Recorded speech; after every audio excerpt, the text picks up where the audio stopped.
Okay, I'm rolling. Rolling.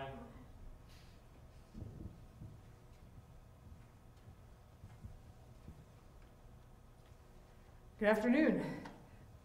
Law schools are graduating thousands of students every year, and many of these outstanding individuals go on to illustrious careers in our noble profession, where they proceed to perpetuate every negative stereotype our society has about lawyers.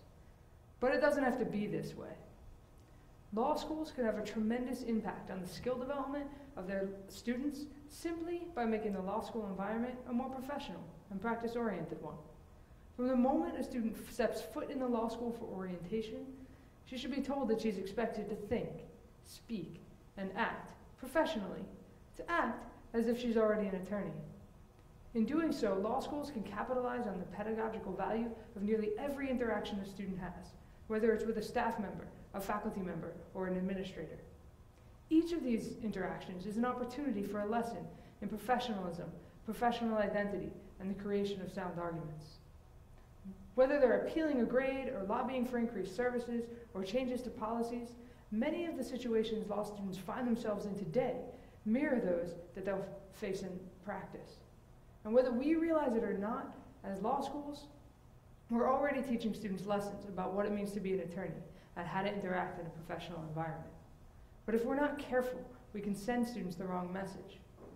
If, for example, a student is allowed to be consistently unprepared or informal in her communication, we're sending that student a message about the level of research and preparation that's expected of attorneys and how an attorney must comport themselves in order to achieve the best possible result for their client.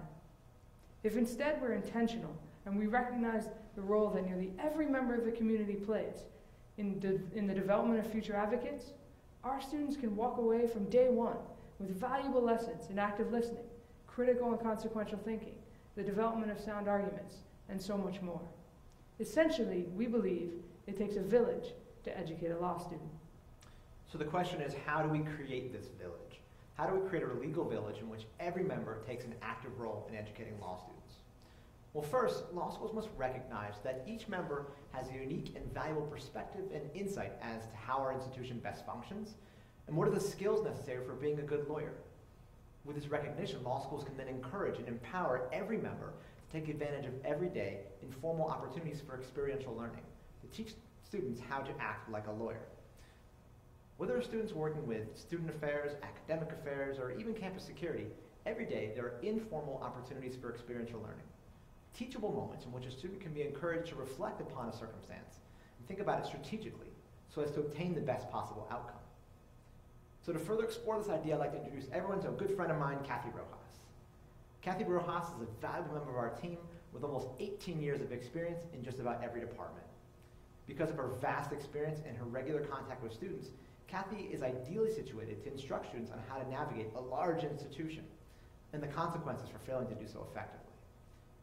One of the most important lessons that we can teach our law students is that their actions have consequences, both intended and unintended. And sometimes, despite their best intentions, our students make mistakes. These mistakes that turn their allies into adversaries. Mistakes that turn their opportunities into obstacles.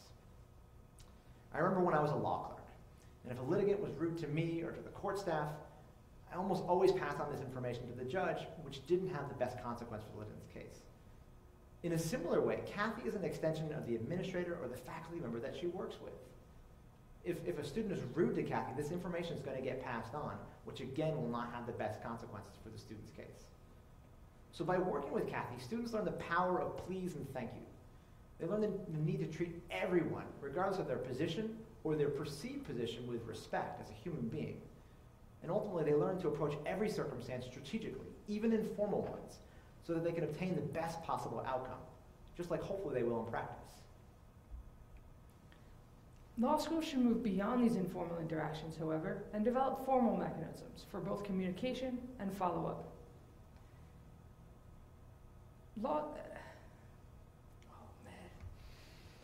Law schools must move beyond these formal mechanisms, however, and create opportunities for both communication and follow-up that are more formal. At CUNY Law School, we've developed a variety of formal vehicles to improve communication between students and the rest of the law school community. We have monthly dean's coffees, for example, where the dean sits down for an hour with however many students show up and answers whatever questions they have. In addition, once or twice a semester, we'll have a dean's forum where students can ask questions of the entire administration. We also at CUNY Law School have student representatives on nearly every faculty governing committee, including voting student representatives at our monthly faculty meetings.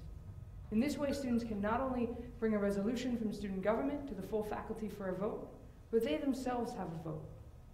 In creating these formal mechanisms, we're providing students with an opportunity for professional growth, as they're given a seat at the table with key decision makers, and they're expected to act accordingly.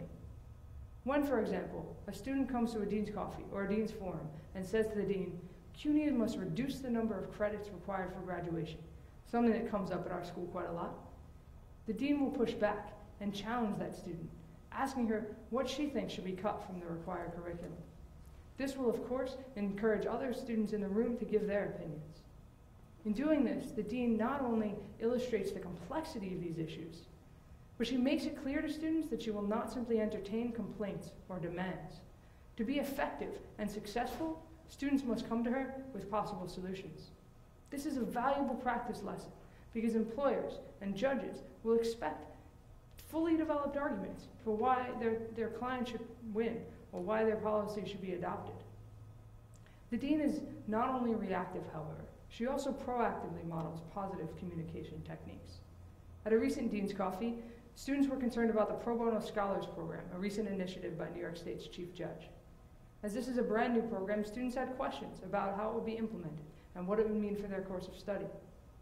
The dean answered students' questions openly and honestly, laying out the parameters of the program that had been solidified, what was still yet to be worked out, and the steps that specific faculty members and administrators were taking to put the program in place.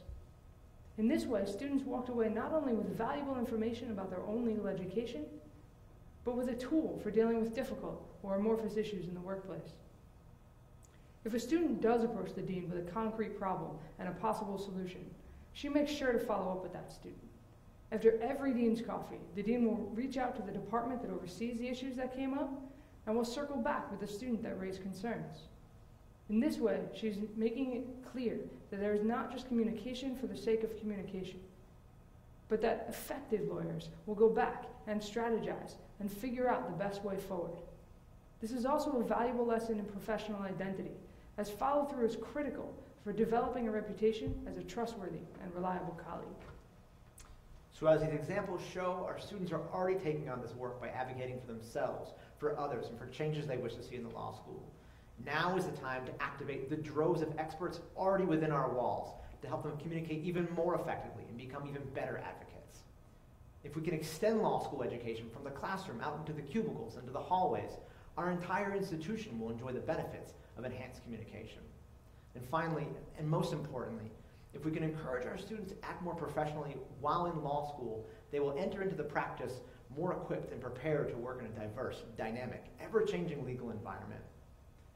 Therefore, not only does this process have the potential to improve the legal academy and law school education, it has the potential to humanize and revolutionize the practice of law.